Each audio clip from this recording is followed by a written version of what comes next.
Hello and welcome to World Talks here on TVP World. I'm your host Benjamin Lee, and please join me and my guests on this next interview. Kosovo is heading towards snap elections after the parliament was dissolved, opening a new chapter in what has already been a turbulent period in the country's politics. The vote comes amid growing tensions between political factions and raises questions about governance, stability, and the future of dialogue with Serbia. Joining us today on TVP World to unpack the situation is Frauke Seebass, Associate Fellow at the German Council of Foreign Relations. Hello and welcome to TVP World. Thank you for having me. Good evening. So Kosovo is heading into snap elections after the parliament was dissolved, but what triggered the latest political crisis? So I would say there are two main sides to it, one of them being the legal side and one of them being the political side.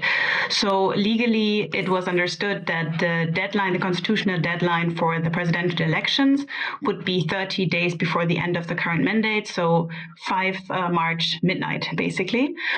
Which gave very little time after the constitution of the new government. We had elections on 28 December. Last year, and then the government was only constituted in February, so there was very little time. And then another constitutional provision is that while there is the possibility of having several rounds of the elections, we need a 2/3 majority during the first 2 rounds and only a simple majority in the last round. But we always need 2/3 of parliamentarians present, which is 80 parliamentarians, but only 66 were present during the election on Thursday, and so it failed. And then the president automatically, or the constitution automatically asked for new elections, which the president then announced. On the political side, we see the parties blaming each other. We have the ruling Vetëvendosje party and the government, the opposition parties, main Kosovo Albanian opposition parties, trading blame, where the opposition party is saying that the Vetëvendosje party, because of this rule of the third round allowing for a simple majority to elect the president, and Vetëvendosje party has a clear majority in parliament, they had just wanted the opposition to come to the elections to have the quorum, but then would push through their own candidate to get full power of the government. Whereas the Vetëvendosje party is saying they were very open to compromises. They were open to support candidates put forward by the opposition parties, which they did not put forward. And they are saying that the opposition parties deliberately triggered new elections by not coming to the vote. Right. Like you said, there's two aspects of this, one being the more legal sense, one being the political sense. But Kosovo has seen quite several periods of political instability in recent years, and this is not the first time that things like this happen. Do you think that it is mostly a structural issue of the Kosovo government, its buildup and how it functions, or do you think the political division is so high that it's keeping it from functioning properly? Yeah, I think it's two aspects, but it's mostly a political aspect. I think the constitutional provisions that we saw also last year, the blockade was also because of a constitutional provision of how to elect the speaker in parliament. These create potentially unnecessary politicization of those processes. As we have also seen this year, it was really not about the qualities of a candidate. It was really about finding compromises or power struggles, let's say. The same for the parliamentary speaker elections last year. And so there were actually attempts to change the constitution, also very last minute, just before the vote for the presidential elections just last week.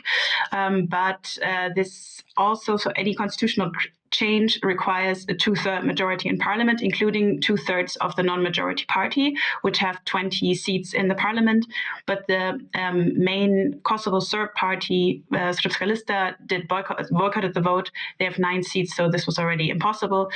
And now the Speaker of Parliament has addressed the Constitutional Court to ask for them to look into the constitutional provisions, because we have another kind of challenging provisions that gives parliamentarians 60 days to elect a president, which is kind of clashing at this point with the 30-day period before the end of the term. So there are different legal interpretations, and some, including the ruling party, are saying the president was too quick to dissolve the parliament at this point. But generally, I mean, what we see is that there has been very little room for compromise already since last year's first elections. We have to say we saw two rounds of parliamentary elections, regular elections in February, and then snap elections in December. and it looked like the space between the parties has not closed, or the room for compromise has not really grown. Many observers, including myself, thought that none of the main parties are interested in new elections at this point. And I think this is generally true. But at the same time, apparently they were not able or not willing to find compromises. So they were ready to accept another how many months of instability. Because, of course, the problem will not be solved. Even if we have new elections, we still need to elect a new president. Right. Like you mentioned, even though neither party do want to see more election, it does seem like paradoxically that has led to the fact that there's almost an election every 7 minutes. And how deep exactly is actually the main political player right now when it comes to that division? So we have the ruling Vettvendosje party. Clearly, that has been in power since 2021 for 4 years, which was the first time in Kosovo that government had a 4-year or fulfilled a 4-year mandate because they had a clear majority in parliament. Before that, they were in a coalition with the formerly largest party, now third largest party, the Democratic League of Kosovo, LDK, which broke during COVID. I'm not going into the details, but you could see there was at least, also probably because the numbers were different, there was more room for compromise. But during the February elections already that we saw last year, there was this hope of the ruling party to get another clear majority, whereas the other parties were basically positioning themselves as being the opposition. And so it was really not so much about topics as rather about, power struggles, about the numbers. And I don't see this likely to change very soon, and to the detriment, of course, of the people of Kosovo. Right, like you mentioned, a lot of it sounds like it's about power struggle rather than the actual policy. Do they actually differ much in that aspect, or is policy more like a backdrop for the kind of power struggle that's currently going on? I would not say that there are no political goals. I mean, we don't have maybe the same kind of divisions between parties that we see, for example, in Central or Western Europe, along kind of very clear ideological lines. But we do see differences between the parties.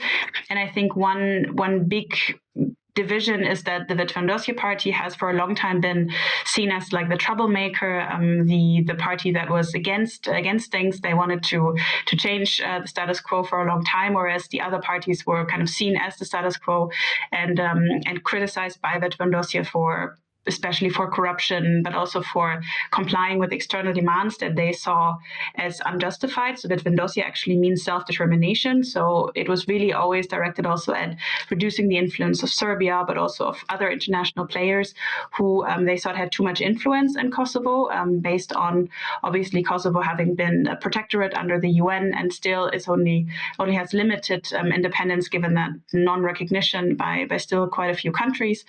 And they I think have a better, or have succeeded more than other parties in overcoming, let's say, this initial period of independence from 2008 towards more kind of future-oriented policies of promising, for example, better education, better economic conditions, and also more dignity in a way in its international relations. So no longer, as they accuse their position of just following what the internationals are saying, but really, putting Kosovo on the map and focusing on internal problems and really standing up for Kosovo, the country.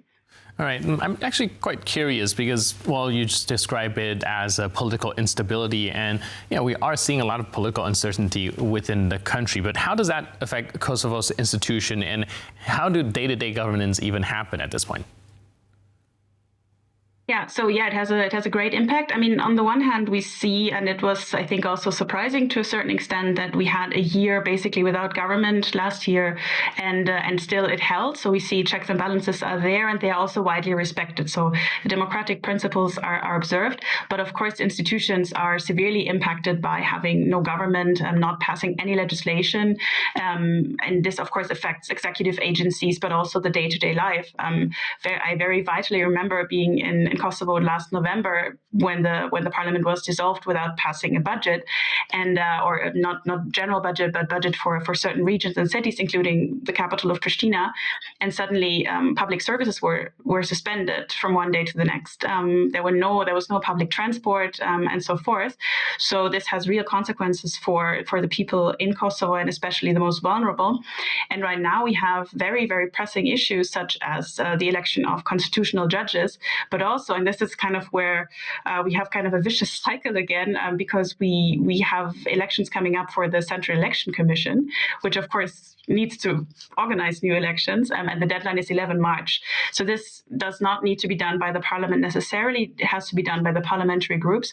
But still, we need to have a compromise here as well. And if this is not happening, we have another delay of the elections, which are now planned potentially for late April, but so far the ruling party has not been at the table when this was discussed, because they are waiting for the result of the Constitutional Court for the verdict on them appealing on the decision to dissolve the parliament.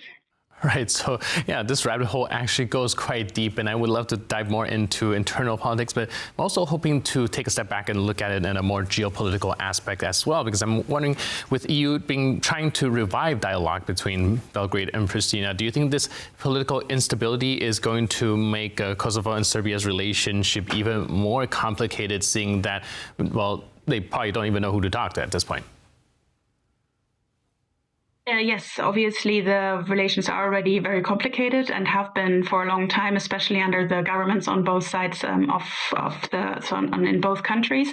We have recently seen some movement in the dialogue. There was a meeting on an agreement that has been made already several years ago on missing persons. And we've seen some movement there, which seemed to be a very good sign, let's say, for the dialogue. But of course, without a government in Kosovo and also with a very unstable situation in Serbia, it is very unlikely to move forward. I currently do not see risk for any major escalation for different reasons, but also not for any movement into, let's say, a positive direction, including for because of Serbia's internal instability, and they will also likely have elections within the next year. So, yeah, I don't see any progress on the horizon, and I also really don't see a lot of political will on either side. All right. Last but not least, do you think this election is going to actually bring any sort of clarity to Kosovo's political landscape, or do you think this is actually going to risk prolonging this period of uncertainty? Yes, I absolutely think the latter, that it prolongs the risk of political uncertainty. I'd really hope that, even though there was little time, we had a very clear result in the last elections, which would have potentially led to a stable government, even though we have again a majority government. But still, it would have probably allowed Kosovo to move forward and to pass key legislation. And now what we see is that it's going to be again about numbers, and this might be a precedent. We don't know what's going to happen with the next presidential elections, and yeah. If we don't find a way to compromise, or if the parties don't find a way to compromise, we might see prolonged instability. But of course, very, very hard to say, especially because we don't know the numbers, and we will most likely also see quite a large percentage of the voters boycotting the next elections. At least I think that is what I would do after this turmoil. So we'll definitely have to see how that turns out. But in the meantime, thank you so much for your input and insight. Really appreciate it. And thanks for being with us on TVP World. Thank you very much for having me.